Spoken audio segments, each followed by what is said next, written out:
Bab 245. Diupload oleh Baca Suara. Jangan lupa like dan subscribe, agar kami makin semangat upload lebih banyak. Keluar. Earl Zebra berlari ke aula besarnya dan berteriak. Kemudian, 9 assassins muncul. Earl Zebra benar-benar percaya pada kelompok Black Arrows. Kemampuan pembunuhan mereka yang melayani keluarga Earl Zebra selama beberapa generasi, tidak tertandingi. Tidak ada riwayat pembunuhan yang gagal. Perintah Earl Zebra. Bunuh orang yang tadi ada di sini beberapa saat yang lalu. Dapatkan kembali Black Quartz-nya. Ya. Para assassins tiba-tiba menghilang. Earl Zebra menghadap mereka, dan bahkan dia tidak yakin kapan mereka menghilang. Earl Zebra merasa lega dengan skill luar biasa mereka dan tersenyum jahat. Tidak masalah monster seperti apa, orang itu. Lawan apa yang tidak bisa dibunuh oleh assassins itu. Earl Zebra membayangkan situasi, di mana orang itu akan mati dan sangat puas. Saat dia bersenandung. Nyang. Seekor kucing kecil memasuki perang besar. Itu adalah kucing dengan bulu hitam halus. Hanya ujung keempat kaki dan ekornya yang putih seperti salju. Lucu. Earl Zebra berpikir sambil memperhatikan kucing itu. Pesona kucing itu begitu mutlak, sehingga bahkan manusia gila pun terpikat olehnya.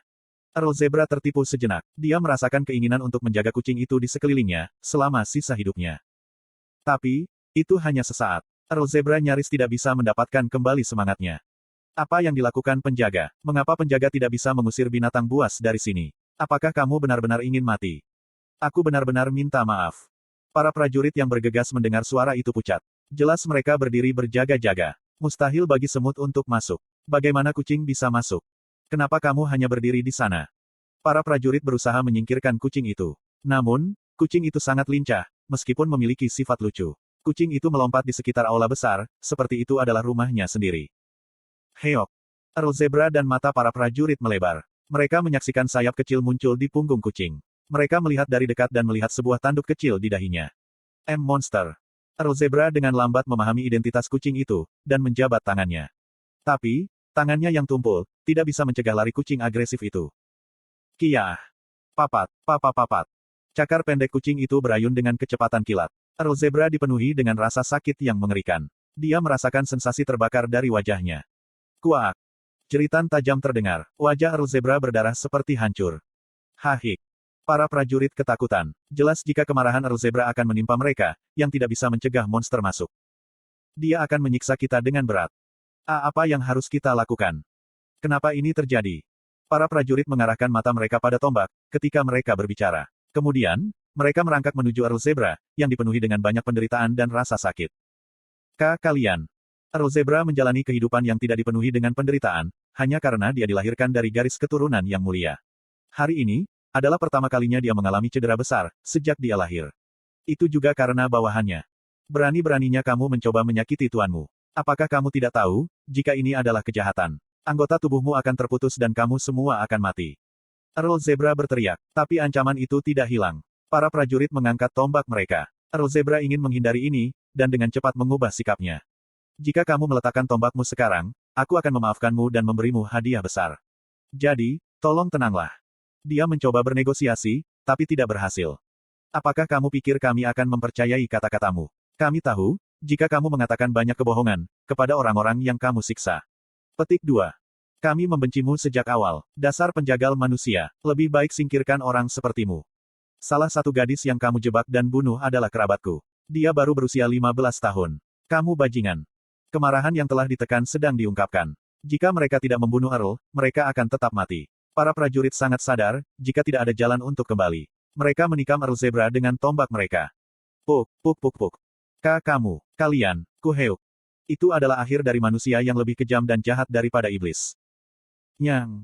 Kucing yang merupakan penyebab situasi ini, perlahan-lahan melarikan diri dari aula besar.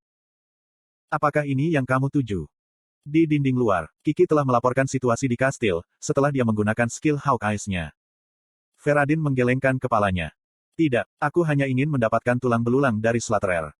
Slot iklan. Kamu bisa pasang iklanmu di sini. Feradin tidak tahu mengapa Grid, Duke Kerajaan Eternal, datang mengunjungi Earl Zebra. Tapi, dia kira-kira bisa menebak alasannya. Slatterer adalah monster karunia bagi banyak ranker. Mungkin Grid datang ke sini untuk menyerbu tempat ini. Dia memperkirakan kehadiran Grid dan tidak melaporkannya ke Earl Zebra. Akibatnya, Grid menggerebek Slatterer.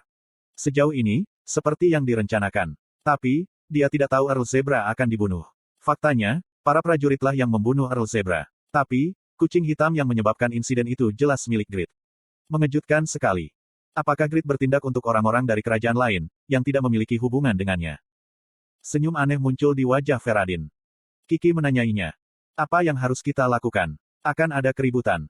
Kekaisaran tidak akan tinggal diam, setelah seorang bangsawan terbunuh.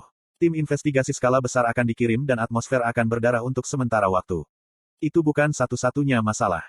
Putra Earl Zebra masih muda. Selain itu, dia tumbuh menyaksikan ayahnya yang gila dan secara emosional tidak stabil. Singkatnya, dia mudah dimanipulasi. Itu diragukan, jika para bangsawan lainnya akan memberikan wilayah kepada seorang bocah yang kurang. Diharapkan, jika perselisihan berdarah atas wilayah akan terjadi. Feradin, apa yang kamu pikirkan? Bukankah lebih baik melaporkan Grid sekarang? Bubar. Apa?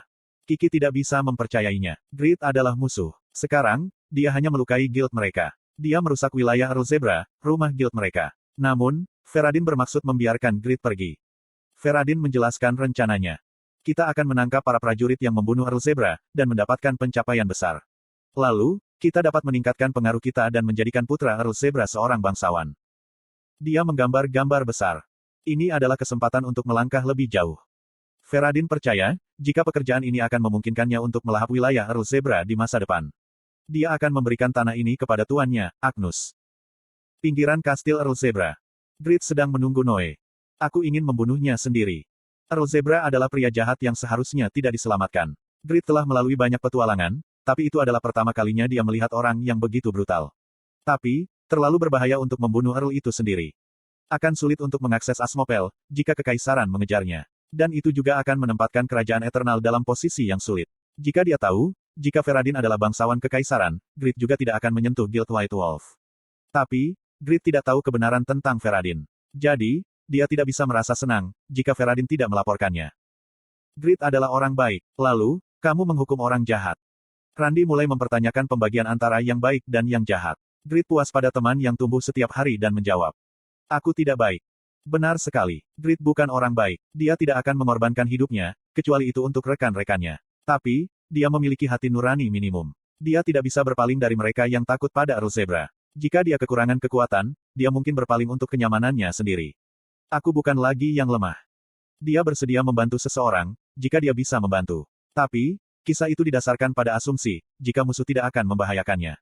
Ini adalah evolusi Grid. Itu tidak adil. Namun, dia tidak benar-benar tercela. Agak. Grid merasakan orang-orang yang tidak diundang, mendekati tempat persembunyian mereka. Tidak sulit untuk mendeteksi mereka, karena dia memiliki lebih dari 1.400 insight. Orang-orang ini, mereka dikirim oleh Zebra. Kriteria yang digunakan Grid untuk menilai skill seorang Assassins adalah Faker. Assassins ini bukan tandingan Faker. Dengan kata lain, Grid tidak mengakui sebagian besar Assassins di dunia. Itu bukan hanya kesombongan. Posisinya benar. Senjata Assassins adalah kerahasiaan dan kecepatan mereka. Tapi sebenarnya, tidak mungkin bagi mereka untuk mengancam Grid, dengan insight-nya yang tinggi dan defense yang tidak masuk akal. Mereka perlu memiliki, setidaknya skill Faker untuk mengancamnya. Susuk. Para Assassins tidak menyadari, jika mereka akan terdeteksi. Setelah terus mempersempit jarak, mereka mengarahkan belati mereka di leher Grid. Pada saat itu, Caeng. Bilah emas terbang dan memblokir belati Assassins. Apakah kamu tidak menggunakan trik lucu? Petik 2 tanda seru petik 2. Ekspresi Assassins tidak berubah. Tapi, mereka sangat terkejut. Dia memperhatikan serangan mendadak kita. Tidak mungkin. Mereka mencoba menusuk lagi, tapi itu tidak berguna. Uok. Kuak. Bilah emas dilemparkan oleh seseorang yang tidak dikenal dan terbang lagi, menempel ke paha Assassins. Jendela notifikasi muncul di depan Grid. Crit hit. Anda telah memberikan 1590 damage pada target. Hanya sebanyak ini, bahkan jika itu crit hit. Pafranium adalah mineral terkuat. Jika dia membuat senjata menggunakan pafranium, attack power akan melampaui failure.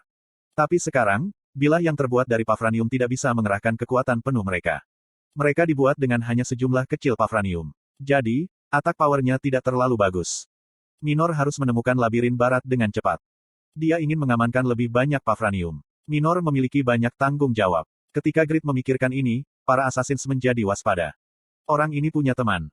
Grid jelas sendirian, ketika dia datang ke kastil. Tapi sekarang, dia memiliki seorang gadis bersamanya, serta seorang penjaga yang tersembunyi. Mereka harus menemukan penjaga bersembunyi di suatu tempat yang melemparkan bilah emas. Tapi, mereka tidak dapat mendeteksi orang tersebut. Grid tersenyum, seolah mereka lucu dan menunjuk ke langit. Atas. Petik 2 tanda tanya petik 2. Pada saat itu, Para asasins melihat ke langit dan menyaksikan bilah emas bergerak sendirian. Artefak. Para asasins yang terkejut melihat kembali ke grid. Keok. Tiga dari asasins itu ditusuk dengan grid sword berwarna biru. Apa ini? Ini terlalu absurd. Apakah kita sedang diburu? Grid sebelumnya dan grid saat ini memiliki kesamaan. Dia tidak menunjukkan belas kasihan kepada musuh-musuhnya. Jangan buang waktumu dan mati dengan patuh. Topeng besi yang menutupi separuh wajah. Pada pandangan pertama, sepertinya dia menangis. Tapi, sekarang dia tersenyum. Para asasins mengalami horor terbesar sejak mereka dilahirkan.